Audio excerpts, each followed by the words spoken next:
मूसलाधार बारिश हो रही थी और वो अपने कमरे में बैठा जल थल देख रहा था। बाहर बहुत बड़ा लॉन था जिसमें 2 दरख्त थे। उनके सब्ज पत्ते बारिश में नहा रहे थे। उसको महसूस हुआ कि वो पानी के इस हमले से खुश होकर नाच रहे हैं। उधर टेलीफोन का एक खंभा गड़ा था उसके फ्लैट के ऐन सामने। ये भी बड़ा मसरूर नज़र आता था, हालांकि उसकी मसरत की कोई वजह मालूम नहीं होती थी। इस बेजान शय को भला मसरूर क्या होना था। लेकिन तनवीर ने, जो कि बहुत मगमूम था, यही महसूस किया कि उसके आसपास जो भी शय है वो खुशी से नाच गा रहे हैं। सावन गुजर चुका था और बाराने रहमत नहीं हुई थी। लोगों ने मस्जिदों में इकट्ठा होकर दुआएं मांगी, मगर कोई नतीजा बरामद ना हुआ। बादल आते और जाते रहे, मगर उनके थनों से पानी का एक कतरा भी न टपका। आखिर एक दिन अचानक काले काले बादल आसमान पर घेरा और छाजो पानी बरसने लगा।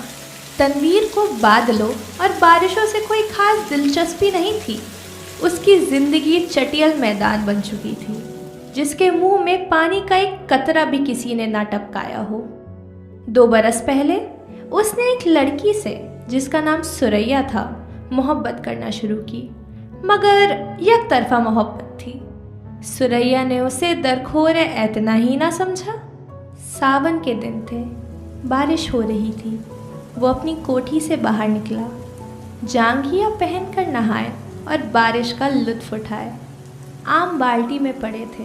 वो अकेला बैठे उन्हें चूस रहा था कि अचानक उसे चीखे और कह कह सुनाई दिए। उसने देखा कि साथ वाली कोठी के लॉन में 2 लड़कियां बारिश में नहा रही हैं और खुशी में शोर मचा रही हैं। उसकी कोठी और साथ वाली कोठी के दरमियां सिर्फ एक झाड़ियों की दीवार हाइल थी। तनवीर उठा। आम का रस चूसते हुए वो बाड़ के पास गया और गौर से उन दोनों लड़कियों को देखा। दोनों महीन मलमल के कुर्ते पहनी थी जो उनके बदन के साथ चिपके हुए थे। शलवार चूखी लट्ठे की थी, इसलिए तनवीर को उनके बदन के निचले हिस्से के सही खदोखाल का पता न चल सका। उसने पहले किसी औरत को ऐसी नज़रों से कभी नहीं देखा था जैसे कि उस रोज़, जबकि बारिश हो रही थी। उसने उन दोनों लड़कियों को देखा। देर तक वो उन्हें देखता रहा, जो बारिश में भीग भीग कर खुशी के नारे बुलंद कर रही थी।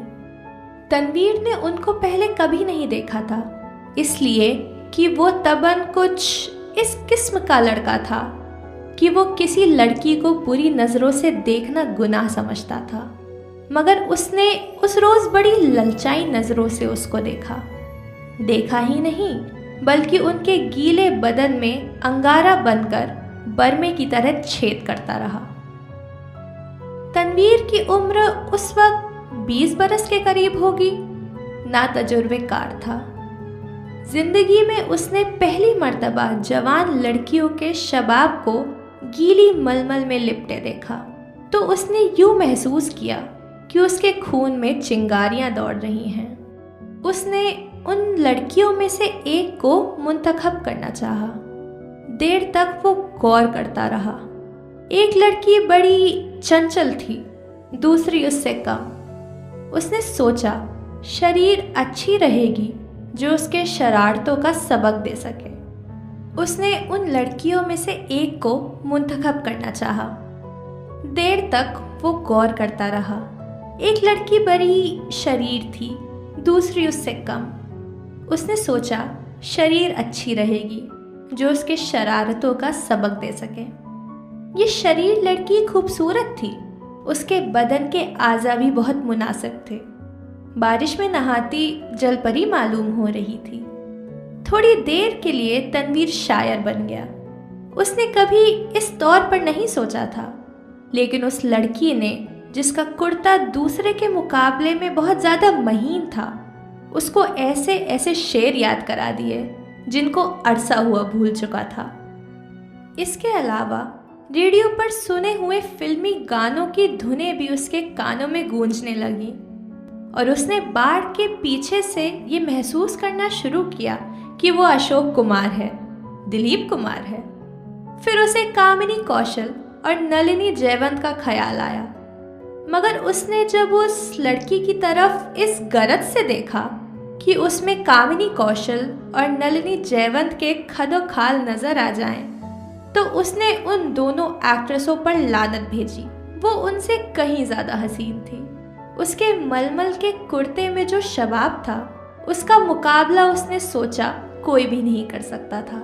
तनवीर ने आम चूसने बंद कर दिए और उस लड़की से, जिसका नाम प्रवीण था, इश्क लड़ाना शुरू कर दिया।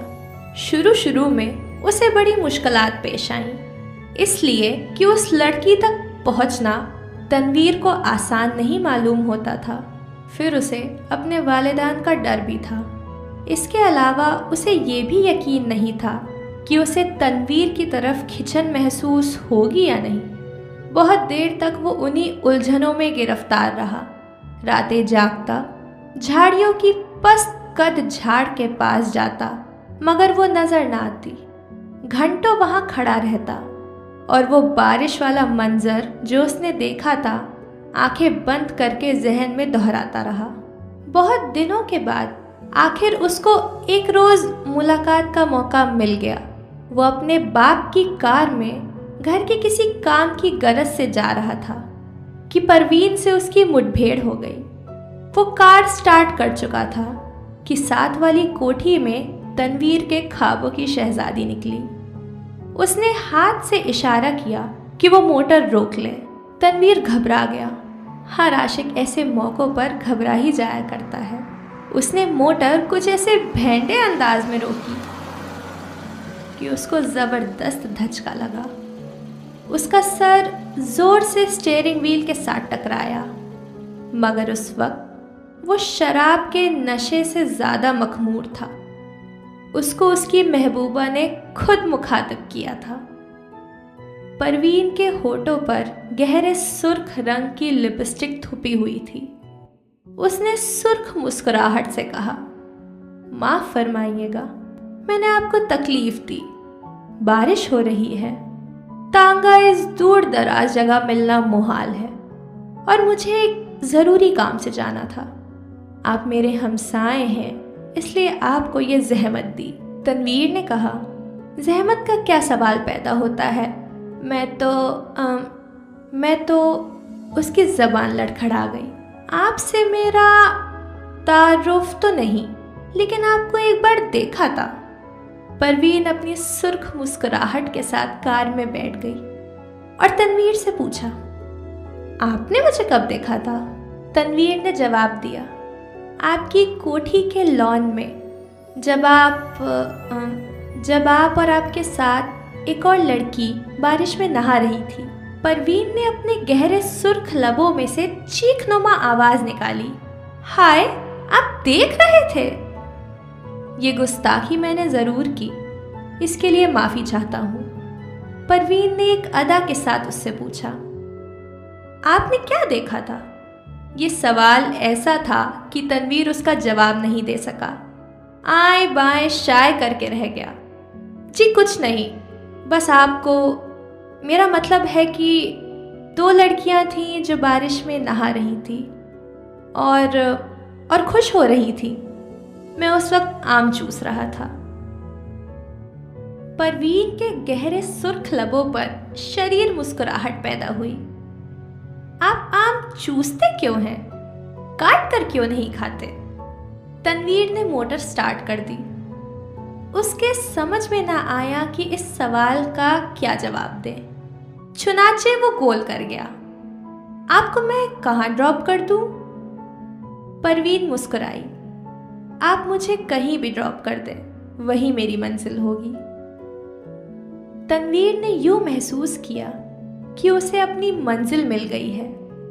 लड़की जो उसके पहलू में बैठी है अब उसी की है, लेकिन उसमें इतनी जुर्रत नहीं थी कि वो उसका हाथ दबाए या उसकी कमर में 2 सेकंड के लिए अपना बाजू हमायल कर दे। बारिश हो रही थी। मौसम बहुत खुशगवार था। उसने काफी देर सोचा। मोटर की रफ्तार उसके ख्यालात के साथ तेज होती गई। आखिर उसने एक जगह रोक लिया और जज्बात से मगलूब होकर उसको अपने साथ चिमटा लिया। उसके होठों से अपने होठ पेवस्त कर दिए। उसको ऐसा महसूस हुआ कि वो कोई बहुत ही लजीज आम चूस रहा था और परवीन ने कोई मुजाहमत ना की। लेकिन फौरन तनवीर को ये एहसास बड़ी शिद्दत से हुआ कि उसने बड़ी नाशाइस्ता हरकत की है और गालिबान परवीन को उसकी ये हरकत पसंद नहीं आई। चुनाचे एकदम संजीदा होकर उसने कहा, आपको कहाँ जाना है? परवीन के चेहरे पर यूं खफगी के कोई आसार नहीं थे, लेकिन तनवीर यूं महसूस कर रहा था जैसे वो उसके खून की प्यासी हो। परवीन ने उसे बता दिया कि उसे कहाँ जाना है। जब वो उस जगह पहुंचा तो उसे मालूम हुआ कि वो तवायफों का चकला है। जब उसने परवीन को मोटर से उतारा तो उसके होठों पर गहरे लाल रंग की मुस्कुराहट बिखर रही थी। उसने कूल्हे मटकाकर ठेठ कस्बियों के अंदाज में उससे कहा, शाम को मैं यहीं होती हूँ, आप कभी जरूर तशरीफ लाइए। तनवीर जब भौचक्का होकर अपनी मोटर की तरफ बढ़ा तो उसे ऐसा लगा कि वो एक कस्बी औरत है जिसे वो हर रोज चलाता है। उसकी लाल बत्ती लिपस्टिक है जो परवीन ने होठों पर थोपी हुई थी। वो वापस अपनी कोठी चला आया। बारिश हो रही थी और तनवीर बेहद मगमूम था। उसको ऐसा महसूस हुआ कि उसकी आंखों के आंसू बारिश के कतरे बनकर टपक रहे हैं।